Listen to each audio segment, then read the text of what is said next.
अस्सलामुअलैकुम वरहमतुल्लाहि वबरकातुहू। आप सभी स्टूडेंट का वसी एजुकेशनल एकेडमी में खैर मकदम करते हैं। उम्मीद करते हैं कि आप सभी स्टूडेंट इम्तिहान की अच्छी से तैयारी कर रहे होंगे। आज हम आप लोगों के लिए उर्दू के एक अहम टॉपिक गज़ल के बारे में बताएंगे। गज़ल से जितने भी सवालात एग्ज़ाम में बोर्ड एग्ज़ाम में पूछे गए हैं या फिर पूछे जाते हैं, वो आज इस एक ही वीडियो में आप लोगों को दिया जाएगा। आप लोग गौर से सुनेंगे और इस वीडियो को सभी दोस्तों तक शेयर करेंगे। चलिए बिना किसी देरी के क्लास शुरू करते हैं। गज़ल के बारे में कुछ चीज़ों का बेसिक चीज़ है जिसका जानना ज़रूरी है। जैसे कि मतला किसे कहा जाता है? गज़ल का जो पहला शेर होता है जिसका दोनों मिसरा हम काफ़िया और हम रदीफ़ हो, उसे क्या बोला जाता है? मतला बोला जाता है। और गज़ल का आखिरी शेर जिसमें शायर अपना तखल्लुस पेश करता है, उसे मक़ता बोला जाता है। और हुस्न मतला किसे बोला जाता है? गज़ल अगर किसी गज़ल में दूसरा मतला हो तो उसे हुस्न मतला बोला जाता है। और गज़ल के सबसे अच्छे शेर को बैतुल गज़ल या शाह बैत कहा जाता है। और ये वीडियो क्लास 9th से लेकर के 12th तक के सभी बच्चों के लिए है। इस वीडियो से सभी बच्चों के सवालात हल हो जाएंगे। चलिए पहला सवाल देखते हैं क्या दिया हुआ है। पहला सवाल आपका है कि गज़ल का पहला शेर क्या कहलाता है? मतला कहलाता है, हुस्न मतला कहलाता है, मक्ता कहलाता है या फिर तखल्लुस कहलाता है? तो गज़ल का पहला शेर मतला कहलाता है। गज़ल का पहला शेर क्या कहलाता है? मतला कहलाता है।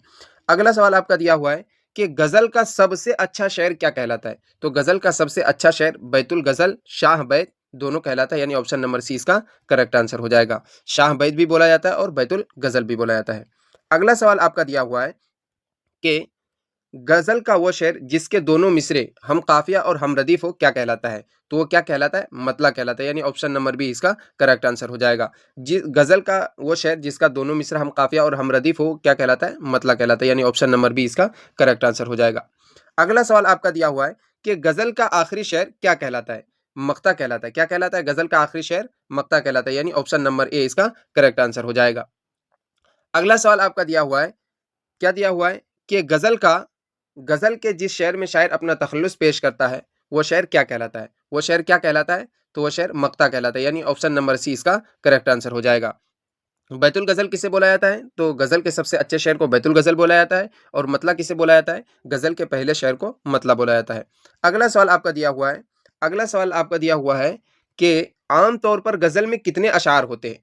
5 या 7 शेर होते हैं, 10 या 12, 15 या 16 या कोई नहीं? तो आम तौर पर गज़ल में जो अशार होते हैं वो कितने होते हैं? 5 या 7 अशार होते हैं, यानी ऑप्शन नंबर ए इसका करेक्ट आंसर हो जाएगा। अगर आप लोगों को ये वीडियो अच्छी लग रही हो तो लाइक करें और सभी दोस्तों तक इस वीडियो को शेयर करें। चलिए आगे देखते हैं। ये सवाल जो दिया हुआ है, ये सवाल 2 नंबर और 3 नंबर के लिए है।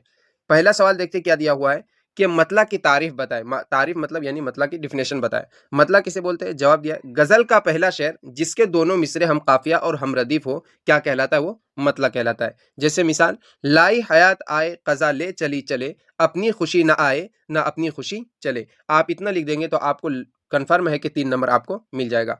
अगला सवाल आपका दिया हुआ है, क्या दिया हुआ है कि गज़ल के गज़ल किस ज़बान का लफ़्ज़ है और उसके माने बताएँ। तो गज़ल किस ज़बान का लफ़्ज़ है? गज़ल अरबी ज़बान का लफ़्ज़ है। किस ज़बान का लफ़्ज़ है? अरबी ज़बान का लफ़्ज़ है, जिसके माने होते क्या होते हैं? औरतों से या महबूब से बातें करना होता है। इससे ऑब्जेक्टिव सवाल भी बन जाएँगे और 2 नंबर के सवाल भी बन जाएँगे।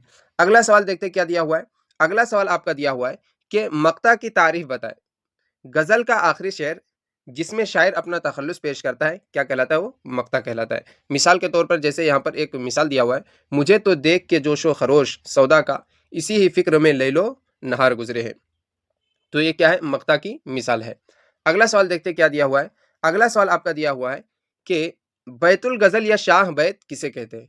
तो गज़ल का सबसे अच्छा शेर बैतुल गज़ल या शाह बैत कहलाता है। अगला सवाल आपका दिया हुआ है, अगला सवाल आपका क्या दिया हुआ है कि गैर मुर्दिफ गज़ल किसे कहते हैं? जवाब, जिस गज़ल में रदीफ ना हो और शेर काफ़िये पर ही ख़त्म हो जाते हो, उस गज़ल को गैर मुर्दिफ गज़ल कहते हैं। अगर आप लोगों को ये वीडियो अच्छी लगी हो तो इस वीडियो को लाइक करें और सभी दोस्तों तक इस वीडियो को शेयर करें।